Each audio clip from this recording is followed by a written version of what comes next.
everyone, and welcome to the latest episode of the Nothing But Locks podcast. I'm your host, Ali Melnicki, accompanied by my favorite coworker, Robert Kowalski. How are you doing today, Robert? Ali, doing just fabulous. After what we witnessed yesterday, to be honest, once that World Cup final was finished, I was literally ready to go to bed because I felt there was going to be nothing that was going to match the mayhem and the excitement that I witnessed in that final between Argentina and France. But you know something? I was wrong. What a Yeah, Sunday.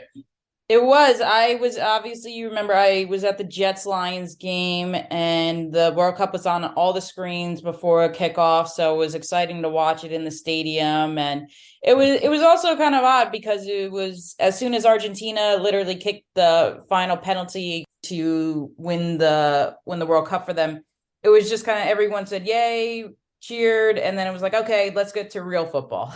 So it was a different reaction, but I had a good time. My brother, he's obviously a Lions fan. I had bet the under on that game because in New Jersey, we can wager. So I was able to make a few bets.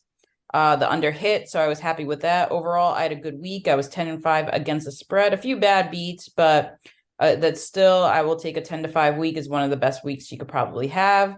Got a good game, hopefully tonight with the Packers and the Rams. Probably would have been better if the teams were at their pinnacle. But anyway, Robert, we know I have a lot to talk about with our New York Giants. So before I get to that, let's talk about the betting trends this week. How did everyone cover? Was it better being the Yeah, underdog no, this week, the favorite? What are we looking at?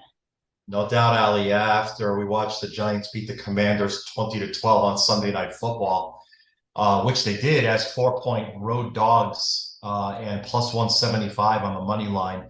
Game, of course, stayed under the 40.5, posted total that I closed. Favorites went 7-4 straight up on Sunday, but dogs led 7-3-1 against the spread. The road teams led 6-5 straight up and split 5-5-1 against the spread. Totals went over by just a game 6-5. Yeah, it was an exciting week. I know I did have a lot of upsets too. Again, I really took advantage of being able to bet New Jersey. I took the Jaguars. I had a nice three-team parlay. I had the Jaguars covering, which they ended up winning. I had the Steelers covering, which they ended up winning. I had the Bengals, which they won. I actually cashed in on a Bengals live line when they were down 17-0. I got them at plus 425 on the money line. So I really benefited off of that, which is good. It was nice having the ability to literally make a bet at the palm of my fingers again. But obviously, I don't do that every day. I'm not one of the people that just bets to bet. I think that's the best advice I could give people that are looking into giving sports betting. It can be addicting, I know, but wait till you get a game that you really like, that you really feel confident on, and make a bet. Don't just make bets to make bets. All right. Well, let's get into the games. Obviously, I want to talk about our New York Giants, Robert. And again, it came down to the final drive last night where it being late, I was literally standing the whole time trying to not to wake my parents and my daughter that was sleeping upstairs. But my Giants didn't make it easy. I know there was that controversial no call of pass interference. I understand that it did obviously look like pass interference, but I do want to emphasize, and I'm not just saying this because I'm a Giants fan, there are plenty of no calls that go all game. I get that was the one that gets highlighted at the end because it means the difference, but you're always going to see no calls throughout the game. Anyway, aside from the no call, Robert, the Giants really impressed me last night because they took advantage of not the Redskins, the Commanders not conforming on defense. They had the perfect game plan where they were throwing a lot of short passes. Daniel Jones was getting the ball out as quick as could be. I don't think he got sacked once. I don't think there was ever a lot of pressure on him. They actually formulated a really nice game plan that played to the offensive strengths. They did enough to win. I thought it was about as good of an executed game plan as you could, given what you have on your roster. What did you think of it, Robert? Exactly. I'm glad you punctuated the end there. It's with what pieces they had remaining in this very, very crucial game, to have very high playoff implications, Ali. I mean, look, they were both just really pitiful on third down. The Giants converted 20%, and that was actually better than the Commanders, who only converted 10% of their third downs. Uh, Obviously, there were two turnovers by the Commanders that the Giants took advantage of. The Giants held the ball well. Washington also did have that fourth down failure. Uh, so the Commanders didn't win yards, 387 to 288 offensively, and yards per play, of course. They did outrush the Giants, 159 to 128. And then there was the really incredible fumble return for a touchdown from Thibodeau. It sure does look like the Giants are playoff bound at this point. Yeah, that was exactly my reaction when I was talking on Twitter this morning, when I was just talking to some bitter Commanders friends that I have that just want to keep emphasizing that pass interference call. Well, your win against the Eagles a few weeks ago, Commanders fans, was the benefit of a non-face mask call. So there are plenty of games throughout the season where there's calls that go unnoticed. I'm not making excuses, but that's just how it goes. But let's get back to this because the Commanders put themselves in this situation, Robert, where they were up and then they were up. They took a quick lead with a field goal. The Giants, like you said, came back with Thibodeau's touchdown. The Giants then scored another touchdown to go up 14-3. The Giants really, I just thought, were the better team in this matchup. I felt like that Wink Martindale too on defense really, even though the run game got off to a hard start for the Commanders, he really knew how to stop them. He applied pressure to Heinicke when need be. I didn't think Heinicke looked impressive at all until that last drive where he was getting some wide open guys on blown coverages. What did you think of the defensive plan, Robert? I thought it was as excellent as Yep. they could possibly have. Look, you held your opponent to, less than two touchdowns, and anytime you could do that, you're really really getting the job done. And now it's on the offense, to come up with the necessary points and plays to come up and have some kind of success. That's exactly what happened there. So I thought that the Giants were they put together maybe one of their better defensive games of the year. Thibodeau, man, And yeah. when the draft happened, and again, here I am, I'm saying we like it's, look, I'm a Giants fan, right? Get over it. When we drafted Thibodeau, I said this kid could really be special, and man, he was a terror yesterday. He's the highlight of the defensive game yesterday for me. Yeah, I love his comment before the game that he said prime time's ready for him. And he really proved it. He was just a force of nature. I never saw a Giants defensive player in years play with that passion, that hunger that he had last night. Landon Collins even had a few nice plays. It was good to see him back at a Giants uniform after all these years. But Thibodeau was the star of the game on both sides of the ball. I think he had 12 tackles. He had that key. That was pretty much what shifted the game when he not only caused the strip sack, but really just played the ball. And how many times do you see defenders, Robert, after they do a play like that, get a strip sack or something, they just start celebrating. They don't even know what's going on. Props to Thibodeau for really noticing he got the sack, going after the ball, scoring that touchdown, which he deserved. That guy was the number fifth draft pick. I think if I'm the Jacksonville Jaguars and I saw that game, they really made a mistake taking Trayvon Walker over him. Thibodeau looks like he's the real deal. I'm really excited to see him for a few years now. But with the Giants, we have the Minnesota Vikings coming up this week, Robert, and we'll talk more when we have our preview on Wednesday. But I know Minnesota's just coming off their epic comeback. Do the Giants have a shot this week at the Vikings? Yeah, no doubt they do. I mean, look, I had to set up a number, and set it right. And so when we opened up this game, and of course we've got a huge slate of Saturday games as we enter the end of the football season. I opened up the Vikings a little short.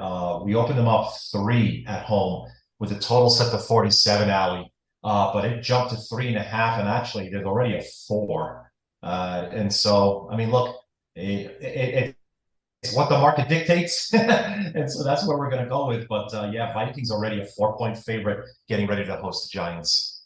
And that doesn't surprise me. People were jumping all over the Vikings. I know the majority of bettors are reactor bettors. They saw the Vikings have that epic comeback against the Colts, which we'll talk more about later.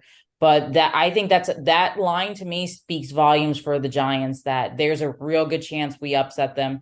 We have said all year, I don't think the Vikings are as good as their record. I think the Giants match up very well against the Vikings. I think that if they get pressure on Kirk Cousins like they did with Taylor Heineke, if they force fumbles and everything, they put their offense in a favorable field position. I think that's definitely a winnable game. And I'm not just reacting to based on the game, what I saw with the Giants yesterday. If you asked me that even 2 weeks ago after they got blown out by the Eagles, I would have said the same thing. I think the Giants match up very well against the Vikings, but we'll get into that a few more days.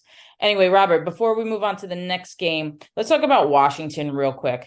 Do they have a shot for the wild card at that number 7 seed, or is this basically the Lions are the hot team? The Lions are going to come in and swoop up and get the final spot.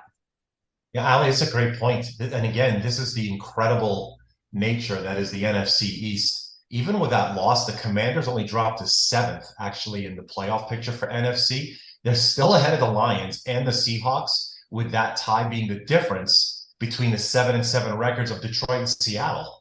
And so that tie keeps them a half game up on them and just one behind the Giants, obviously, in the wild card race. So that's still, obviously in their picture. So I think the Commanders are in that unique situation where, they're unlikely to run into a tie with any other team besides the Giants. Mm-hmm. So, due to the tie in their record, Washington could still have the same number of wins as another team and still get the edge, of course, due to the tie and not an extra loss, unless any of the other teams add to a tie the rest of the season, that being Seattle and Detroit. So, of course, should New York and Washington wind up being tied at the end of the year, New York gets the tiebreaker, and then no other tiebreakers will be applicable since head-to-head is that first tiebreak. But, yeah, they're still alive. Yeah, I think they're alive, but I think the rope is slowly starting to unravel with them. If you look, they have to face the Commanders on Christmas Eve. The Commanders have to face the 49ers on Christmas Eve. That's a loss. I don't care which way you look at it. They're not beating the 49ers. They're not getting I think Taylor Heineke is just going to get embarrassed by the 49ers defense. That's going to drop them. That's going to drop them further in the standings. They have to play the Browns on New Year's Day. I think that's a toss-up. The Browns are playing a lot better since Deshaun Watson came back. And then you have the Cowboys in Week 18. That Cowboys, I don't think are going to rest their starters. There's a good chance the Cowboys are still going to have to compete, maybe against the Giants, for that top wild card spot. So I could see the Commanders definitely losing 2 out of the next 3. How about you, Robert? Yeah, I would say as well. There's really, look, there's plenty that we can look at that's good for what they've done this year. But as you said, look, the time is quickly running out on anybody. And Washington, obviously, they're at San Francisco. They're going to be a touchdown dog in the Bay Area. Hosting Cleveland is going to probably a pick 'em. And then ending the year at Dallas, Cowboys are going to be at least a field goal favorite. So it's definitely against them now. Especially if you look at the Lions schedule, because I was talking with my brother the whole ride home yesterday. The Lions, they don't play another team that's above 500 the rest of the year. They have the Panthers this weekend, who the Panthers just lost to the Steelers with their backup quarterback. They have the Bears. The Bears are just looking for the best draft position they can get. And then they go and play the Packers the last game of the season, which Aaron Rodgers might not even be starting by Week 18. So I think it's fair to say the Lions have a good shot of winning outright. And in that case, the Commanders have to win at least more than one game. Is that not correct? Yeah, absolutely. This is absolute madness. The Detroit Lions break them up. They're going to be at Carolina, 3-point favorite on the road. Hosting Chicago in Week 17, they'll be probably about a 5-point favorite if I look at it right. And then so Week 18, obviously, it's going to be a big difference if like you said, if it's Rodgers or if it's Love. But right now, I'm counting on Rodgers playing. And if it's that's the case, they're going to be a 4-point dog in Green Bay in week number 18. I think if it's Love, we'll probably make it pick. Yeah, and I'm not even mentioning the Seahawks here because Seahawks, they have to go and play Kansas City this week. I think that their run is unfortunately done. I could be wrong, but I don't see them beating the Chiefs anyway. Well, we talked enough about this game, so let's move on to the Bills and Dolphins from Saturday night. And this was just a fun game to watch, Robert. It didn't end till about midnight on the East Coast, but once the snow started coming, it was a fun game to watch. So let me ask you this. This is a very, I should say, it's not really a simple question, but straightforward. Who's the better team out of these two teams? Nothing has changed my opinion at all. From the opening bell, I still have Buffalo far the best. And after seeing the result, look, it was pretty much fireworks from the opening bell, all the way down to the last play of the game where, both teams put up 400 yards of offense. I mean, Ali, when we look at the yards per play, I mean, heck, the Dolphins still picked up 7.1 yards per play. The big difference, of course, is how many plays Buffalo ran. They had 71 offensive plays to Miami's 57. Buffalo outrushed Miami 188 to 150. And, basically, to me, this looks like the Dolphins need big, big plays to compete with anybody right now, Ellie. They do. They do. I would say watching the game, even though the Dolphins came back, I thought that the Bills were getting a little sloppy. Uh, I still think the Bills are far superior, the better team. Whether they play in the playoffs, if they had to play in Miami or Buffalo, I would still give Buffalo the edge. I actually thought Buffalo looked like they were going to cover for a long time in the first half. They had a comfortable lead. Like I said, they seemed to get a little careless in the second half. But for me, Robert, this is still, let me ask you this. Who would you trust more in a 2-minute situation? Would you trust Tua or Josh Allen? I know the obvious answer is Josh Allen, but a caveat, he still has the tendency to fumble. I think he lost a fumble again on Saturday. Is Josh Allen's fumble still a concern for this team? I don't believe that it's going to be a concern. The longer the season moves on, the more consistent we're seeing an effort out of Buffalo. Now, look, this may foreshadow some playoff drama, and I'm glad you mentioned Ali, the spread here. I mean, the Bills, they are 6-2, straight up in the last eight. But they're 2-6 against the spread. Since Right. that win at Kansas City, those two teams are actually Kansas City and Buffalo.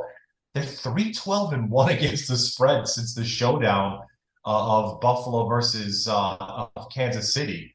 They're just not getting scoreboard distance anymore.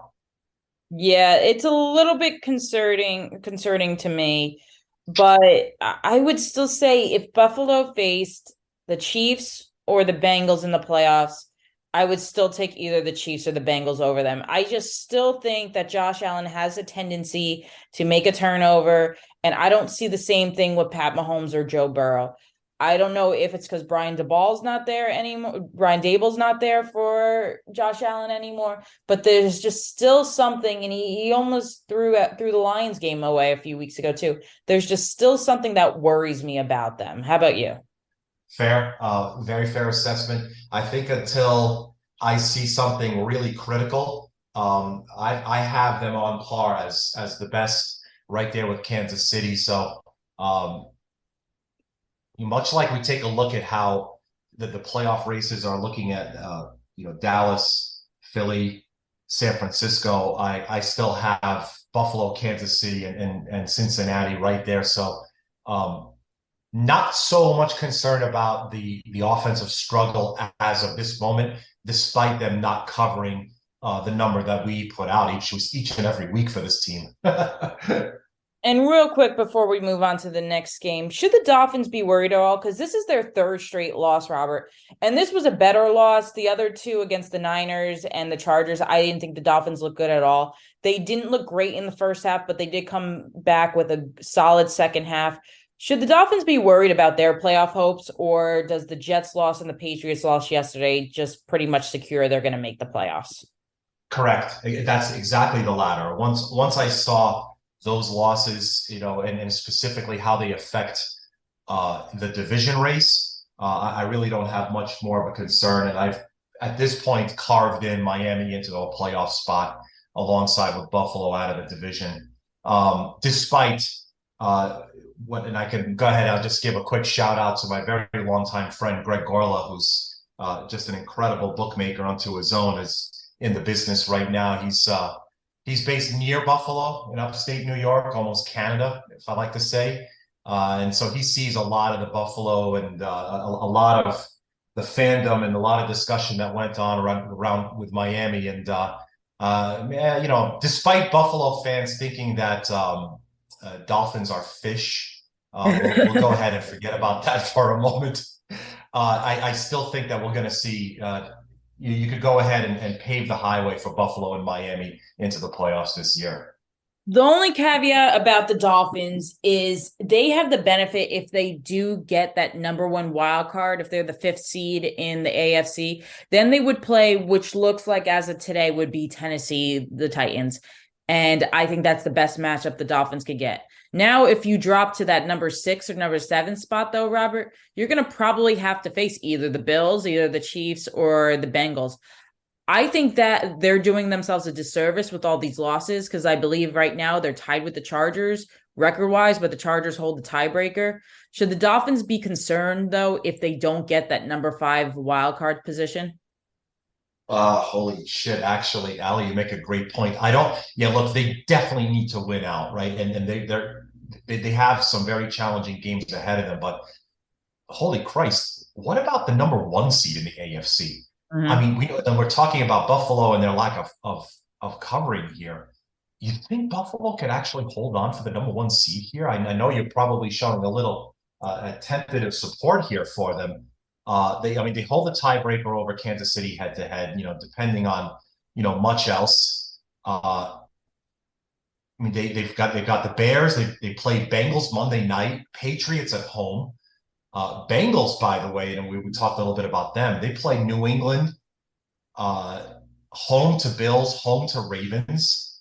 Um, Maybe that's going to be a pretty interesting race to see. Maybe Buffalo isn't going to be locked into that number one seed. I And maybe don't think that's going to actually play a little bit of a difference for Miami. it could. I don't think they beat the Bengals on January 2nd on that Monday night There we game go. in Cincinnati. I really don't.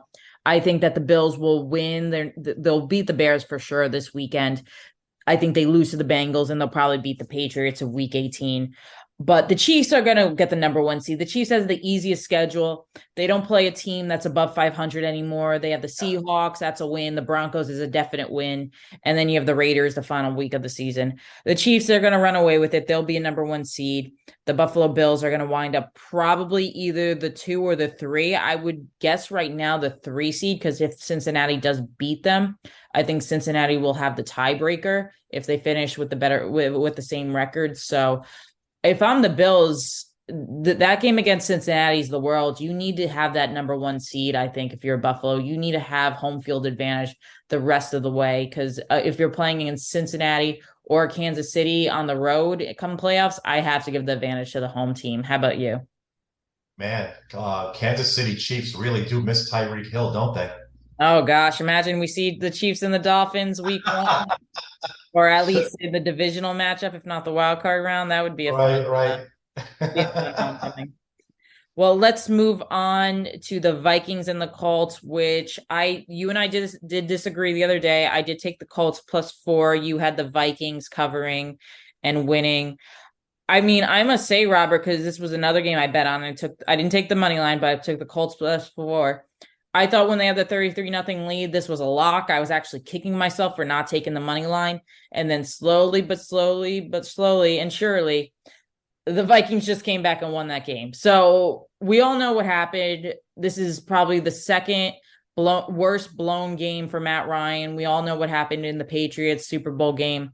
But is this more of a bad look for Jeff Saturday as the Colts interim head coach or for Matt Ryan? I don't want to give a hyper take on this. Okay, both of them simply cannot be part of this Yep, franchise in 2023 and beyond. agreed. Look, we just the reaction obviously is overwhelmingly focused on how historic of a comeback it was to come back from 33 nothing. But I honestly think that the Colts lead was really just very cheap. They had the block punt return, interception return for a touchdown.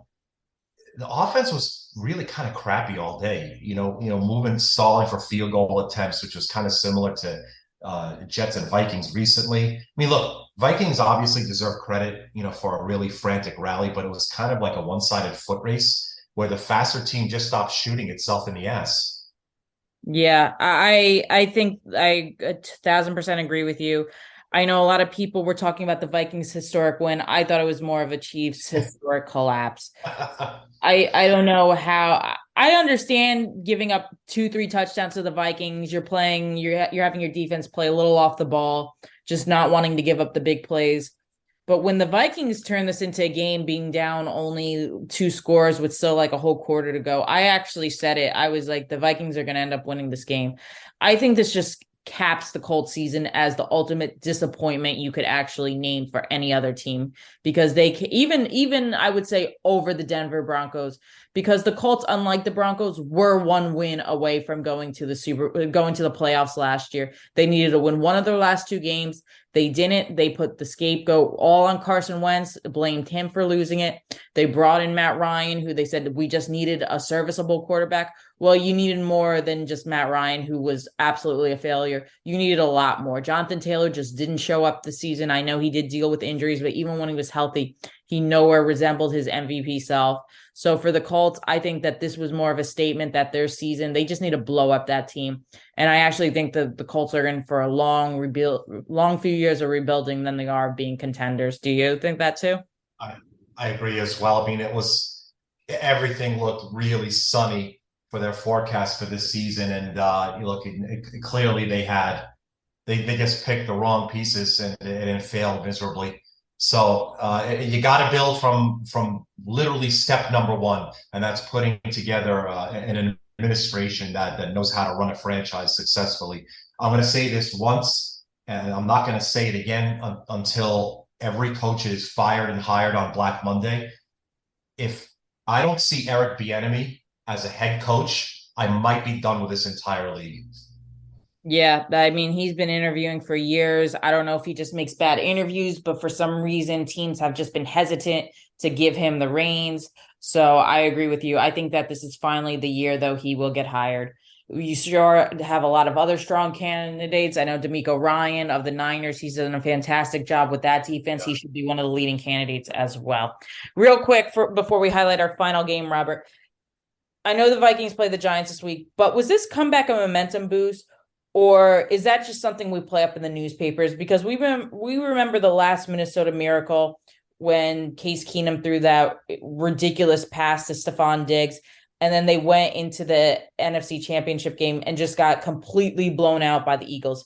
Is this a momentum boost, or it's just kind of a feel-good one-day thing, and now it's back to work, and Minnesota might be headed for more disappointment? What do you think? I think that this definitely is a momentum boost. Anytime a team can rally together and just forget about the clock and forget about what's in front of them and the scoreboard and just keep putting together successful drive after successful drive, only to bring it to overtime and pick up the win. That's definitely one to build on. Heck, I could only imagine what that ride home was like for Kirk Cousins and what kind of amulet he was wearing on his chest for this victory, because it definitely was a rallying cry. I think that this definitely is going to help them and boost them as they move towards the end of the year. I don't know if I agree with that because I always said I think momentum is vastly overrated. You even saw last year when the Chiefs beat the Bills in that epic game. They just fell flat the following week in the AFC Championship game against the Bengals and blew the league. I don't think that this carries over. Don't forget when they still have to sit through a whole week. I think if anything, the Giants feel a little more better about themselves because they were losing for so long, and then now they got the win that gives them a little more confidence. I think Minnesota just being good all year, the fact that you almost got embarrassed by one of the worst teams in the league and had to come. Right.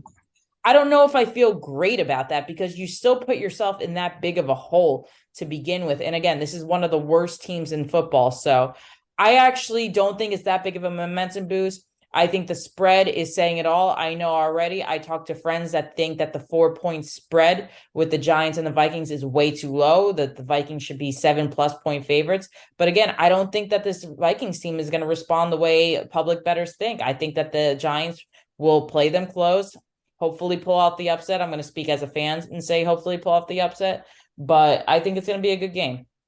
Anyway, let's move on to the last game I want to highlight, and that's the Jaguars and the Cowboys. Jaguars +3 was one of my favorite picks of the week. I actually wrote in my best bets blog that I was expecting the Jaguars to pull off the win. Why I still took the points though. I always take points when I get a home team getting points. But Robert, can the Jaguars actually make the playoffs? Because they're only one game behind Tennessee. Are they getting hot at the right time and will eventually overtake Tennessee and win that division? What do you think? This was super wild. This was the one game that we really got hammered on from a bookmaker's perspective. All the sharps were on the Yeah. Jaguars all week long, and obviously with the overtime win, I mean, look, they racked up 500 yards on the Cowboys. Think about this. The Jacksonville Jaguars put 500 yards up on the Cowboys.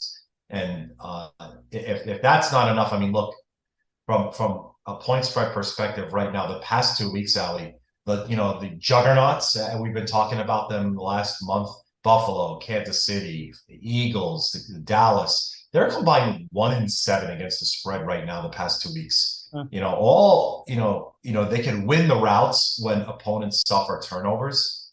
But they're all capable of erratic play themselves, in a way that will derail Super Bowl runs at some point to somebody. Um, to come back to the Jaguars, absolutely, they are playing mistake free. Lawrence has carved himself a huge, long, decade long career for Jacksonville. So as long as he stays healthy, they are red hot right now, and they're exciting to watch. It's fun to see the Jacksonville Jaguars, put up all these points. So absolutely, Ali, I agree. They are red hot right now at the right time. I think though, Robert, and correct me if you disagree, but they do play the Jets Thursday night. That's a very short turnaround. I think that could be a trap game for sure. What do you think? I'll tell you right now, the Jets as hosts on Thursday, they're going to have to put up with the same short week as Jacksonville will. I put this game up as pick, and it still hasn't moved. So I right might have now, to I go with mean, it. I might have to go with the Jets on this game. This just seems like the ultimate trap game. The Jacksonville Jaguars are sitting on a high. The Jets have just been losing what, three straight. Yeah, yes, I think the Jaguars lose on Thursday night. I hate to say it, but I think what plays in their favor is Tennessee still has to play the Bills. Tennessee still has to, I think the Bills, but they do have to play the Cowboys. I think Tennessee does lose to the Cowboys. Yeah, they don't play the Bills. The Titans will beat the Texans this weekend. I think they lose to the Cowboys. And then that last game, Robert, Titans Jaguars week 18, that could make or break them. That could be the icing on the cake. Actually, if the Jaguars lose this week and the Titans win, then they find themselves at two games out. So this is a big game for the Jaguars, and we'll talk more about that on Wednesday. All right. Well, quickly too, before we move on to our next segment, Robert, this is the second straight week the Cowboys struggled. They almost got beat by the Texans last week. They needed a miraculous comeback at the end to do it. And then they lost in overtime to the Jaguars. Are we starting to see the weakness in the Cowboys' armor? Have they been exposed? What do you think? they have, Ali. I'll tell you, Cowboys fans are having a really rough December. First off, they almost lost to the Texans. Like you said, and of course, this loss against the Jaguars in overtime. Anthony Davis, offensive tackle, Anthony Davis is going to be out for a month, right? And now with the Cowboys loss, the Eagles just need to win one of their last three games to secure the one seed in the playoffs. Mhm. I mean, in a 1 week span, the Cowboys went from signing Odell Beckham and T.Y. Hilton to losing to the Jaguars, and giving up 500 yards. I don't know. Right now, it's honestly they're looking on the wrong side of the track right now. And I mean, look, the biggest of games is coming up for them on Saturday on Christmas Eve. Yep. I've been dancing between 1.5 and 2 all week. Cowboys a very, very short favorite, and I mean the shortest of favorites. I wanted to stick this at 1, because I have these two teams, the Eagles and Cowboys, tied in my power rank. I have them dead even on a neutral. So this kind of fits in with the narrative of the point spread coming out for Saturday's game. And I do actually like the Cowboys though, but I do agree. I think that they have been exposed. I think they're vulnerable. I think they might be a one game playoff run again. It depends who they face, because if they do face the winner of that NFC South, then they'll be gifted pretty much a win, because I don't even think a team from the NFC South deserves to get a playoff game, but they will. Anyway, though, I do like the Cowboys this week against the Eagles, but again, we'll talk more about that on Wednesday. All right, well, those are the four big games from this past week that I wanted to highlight. There were many more I could have picked from, but those had the most meaning when it comes to playoffs and everything. So those were the four I suggested. All right, Robert, here's our next segment. We obviously have Christmas coming up this week. So this segment's called "What Do You Want for Christmas?" Easy enough. I'm gonna name I'm gonna name a team that's borderline playoffs. They're in contention, but they're not quite there yet. And I'm gonna ask you, what are these teams, if they could have anything for Christmas this weekend for their games, what would they have? Are you ready? Anything? Okay, And good. Let's go. all right, and we'll start off with the Tennessee Titans. What do they want for Christmas that they can have for the rest of the season? Oh my God. Get out of the AFC. They're in the wrong conference. No, okay. Change of quarterback. I think Tannehill's finally reached the end of his gas tank, and I don't know if it's going to help any going to their backup, but they definitely need a change of quarterback, in my opinion. If they're going to make a playoff run of any significance, that's what they should be asking for from Santa. I would say they would somehow get on the phone with Odell Beckham Jr. and convince him to sign with them and to hurry up and get ready, because they are missing that number one receiver since AJ Brown left. So I think that, yes, Absolutely. Tannehill is a lot to blame, but they really don't have much to throw to. All right, next one, Robert. What do the Jacksonville Jaguars want for Christmas? Oof. Just maintain their consistency. They're one game out now. And if they had this kind of effort in the last 3 weeks that they had in like the first seven, they'd be on top of the division. It's insane. So please, Santa, give us some more consistency. I agree with you. That was my exact answer before you said it, consistency. All right, Robert. What do the New England Patriots want for Christmas? Good Lord above. What was that film session like last night? Um, this is going to be, you know what? Tom Brady circa 2010 after his knee surgery. Uh, I don't know what they've completely unraveled, and I don't know if I mean Mac Jones. I he don't looked know. Maybe not good. maybe maybe because he had so much success in his first month, that's what everyone just kept building up. But I just don't think he's good.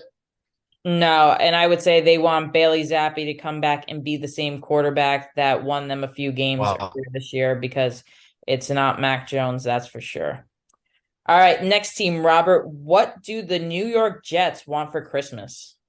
Two things, and they're both in the quarterback room. Number one, titanium ribs from Mike White, Yep. and and for Zach Wilson to find someone to marry and stop dating. I'm not even going to try to compete with that one. That's perfect. I will say the stadium was not friendly to Zach Wilson yesterday when I was there. The boos came quick and hard on him. So he didn't have a bad game. Well, so I thought more about this game. He did have a good game on paper, but a lot of those throws, Robert, if you had a team with a decent secondary that wasn't the Detroit Lions, he could have had easily 3 picks in that game. Like, he was just floating some balls up in the air. Like, he is not good. He is not a good quarterback. Ali, as an aside, I forgot to mention this at the top. Obviously, the state of Jersey has sports betting legalized, and pretty much as many platforms as can afford it are doing business there right now. There's no counter or kiosk or any kind of a retail perspective for sports betting at Giant Stadium, is there? No, there's not a Giant stadium. I do know at Monmouth Park Racetrack, which isn't far from my house. That's where I developed my love of horse racing. They do have kiosks and everything there, but none that at least that I saw at East Rutherford. So no, Okay. but they should have it. That would be a good one because I even though I bet online, I'm still old school. I like to have a ticket now and then. So Yeah, that's if it's maybe legal, I definitely would do it. I know there's a lot of liberal laws that are being passed right now. That's probably one that should be revisited if it hasn't been done yet. absolutely. All right, let's move on to the next team, Robert. What do the LA Chargers want for Christmas? Oh my God, be more Southern California guys. Everyone gets fresh, cold pressed green drinks every day for the rest of the season. Stay healthy, and with that health is going to bring good fortune. That's all I want for the Chargers right now.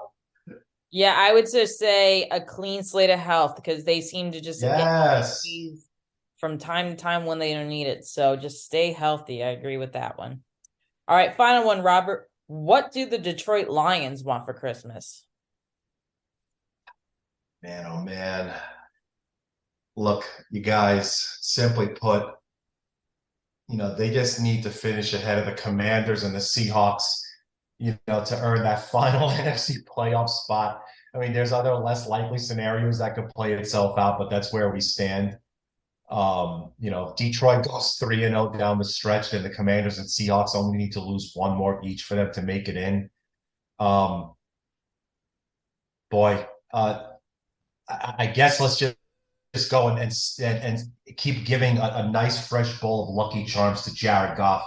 This is now six straight weeks. I counted wrong. No interceptions. Absolutely perfect football from the quarterback position. Stay consistent there. They're going to be in every single game. The defense just needs to hold their own, and if they could do that, they've got this thing down. I can't believe it. Yeah, I think just no mistakes is what they could want Yeah. for Christmas because they have a tendency to blow leads and they could easily probably have 3 or 4 more wins if they didn't make mistakes. All right, well, that is our Christmas segment. I want to wish everyone an early happy Christmas or happy Hanukkah, whichever you celebrate. But moving on to our buy or sell segment, which is always the most popular of the week. You ready, Robert, for this one? As ready as I can be. I have no idea what's coming. So yes, give me all of the buy and sell. All right, buy or sell. Jalen Hurts will play his way out of the MVP race in the next 2 games. He did look a little icky yesterday. Okay, I don't think that he's going to play his way out. So, but I think he's going to get caught out. Mm-hmm. So I don't know if that's maybe buy and sell. So I'll give you that. I honestly think that he's not going to play his way out, but he is going to get caught. Yeah, I'm gonna buy this one because I think that Joe Burrow's on a tear, and especially if Joe Burrow beats Buffalo and somehow gets the Bengals to the number 1 seed, which I don't think he will because I think the Kansas City Chiefs will have the 1 seed. But I think Pat Mahomes' stock is still rising as well. Both the Chiefs and Bengals had a much tougher schedule than the Eagles. I just think that there is a good chance that definitely Mahomes will maybe Burrow will overtake Jalen Hurts. Jalen Hurts, he had a comment at the end of the game yesterday where he was just not into the Chicago weather and complained about how it was too windy, too cold. It's like, dude, that's football. Like, you have to suck it up and do it. If you want to be the MVP, you need to play in that weather. And I know he still rushed for 3 touchdowns yesterday, but he didn't look great throwing in the air. And this Robert was against against a Bears defense that's terrible, and he was throwing interceptions and everything. So I think that if he struggles against the Cowboys this weekend, and if I think if the Cowboys beat them, which I do think they will, I think then there's a very good chance Jalen Hurts will not be named the MVP. All right, next one, Robert, buy or sell. Dan Campbell will win Coach of the Year. You know, man, this guy, he just, I really do enjoy watching him. He's just such a burly just leader. Look, I really like him, but I'm gonna sell. I still think this goes clearly to Nick Sirianni. Yeah, I do like Dan Campbell a lot. I think that he will get the Lions into the playoffs. I know that because my brother's a Lions fans. Lions fans love Dan Campbell, so they couldn't be more happy with their head coach. Yes, he does make mistakes now and then, but he has that gritty, grinded factor that just speaks Detroit to you. So I think he will get a lot of votes. I think he will be like Brian Dable and get a lot of votes as well. But agreed with you. I think Nick Sirianni will end up getting the coach of the year. All right, next one, Robert. Buy or sell. Jacoby Myers' botched play will cost the Patriots the playoffs. Oof. Can I buy and sell? Sure. Um, I think New England can potentially lose all three games coming down the Wow. stretch. And because of that, I don't think what happened yesterday, and if you haven't seen what happened at the end of the game in the city that shall not be discussed, what are you doing? What rock are you under? That was completely insane. I really do think the Patriots could lose all three, so it won't even matter what happened yesterday. Yeah, I think that we talked about a momentum boost for the Vikings. I don't even think that this is a momentum bust. This is just you had a chance to win and you blew it in the most unlikely way possible. I think that the Patriots are still just in shock from what happened. I don't know if Mac Jones is still recovered from that stiff arm that Chandler Jones. That was just totally ridiculous. I agree with you. The game losing the game, I think, just solidified they're not making the playoffs. But it's not just because of Jacoby Myers. Mac Jones didn't look good all game. He hasn't looked good for a few weeks. I agree with you that this is a buy or sell sample. All right, Robert, next one, buy or sell. Ryan Tannehill will not be the Titans starter next season. I am buying so hard. I'm buying my shares. I'm buying your shares. I'm buying Mark Thomas's shares. I'm buying all of the shares of this. I don't think that Tannehill's he's probably going to catch on as a backup someplace else, but only as in that capacity. So whether they go with Willis, who obviously is going to have to do quite a quick learning curve, or the plethora of talent that's going to be out there. There's going to be a mad dash to get Garoppolo. There's going to be so many options out there to get better, and I just don't see Tannehill as part of the picture for Tennessee next year. Yeah, I totally agree with you. I think especially if they don't make the playoffs, he's definitely not returning. All right, final one, Robert. Buy or sell? Cliff Kingsbury will be the next head coach fired this season. Oof. Oh boy. Tough, tough, tough. So he's definitely on the Black Monday list, Mhm. right? I definitely see him out on Black Monday. So whether he's the first one on the list to be revealed, it's going to be kind of like rolling bones. But he's absolutely on Black Monday's list. So I'm going to uh, I'll say bye here on this one. Yeah, I there's definitely going to be other coaches that are fired as well, but Cliff Kingsbury is obviously going to be the biggest name to be fired, I think, on Black Monday. And it really isn't his fault this season. The Cardinals, we knew it was a shit show coming into the year. I think the front office didn't do him any help with the whole Kyler Murray situation. I think Murray's should take a lot of the blame. I know he got hurt last week, suffered a season-ending injury, so I don't want to totally just blast him while he's hurt, but Kyler didn't do the team any favors. I think Cliff did all that he could given the roster, but he's unfortunately going to get the axe. It doesn't look like him and Kyler Murray see eye to eye anyway, so it might be best for both parties. All right, well, that is our episode for today. Robin and I will be back on Wednesday to recap, to give our predictions for all the games this weekend. We have a ton of great matchups, especially on Christmas Eve. Obviously, my Giants play the Vikings. I'm really looking forward to that. That's going to be, I believe, the first game of the day. So I will be sitting in front of the TV with a nice beer in my hand, watching it. Hopefully, not throwing that beer at the wall less than 20 minutes into the game. But that's my Giants for you. That's always what happens. All right, Robert, before we sign off, any thoughts or advice for the audience? Oh, Ali, yeah. Look, everybody, please follow us on Twitter at Nothing But Locks, the podcast and our podcast network. You can follow me at Robert C. Kowalski on Twitter. I'm not going anywhere as much as a mass exodus might be happening. I'm sticking around because that's where I get all of my information. And gambling Twitter, really nothing much like it. And let us know in the comments.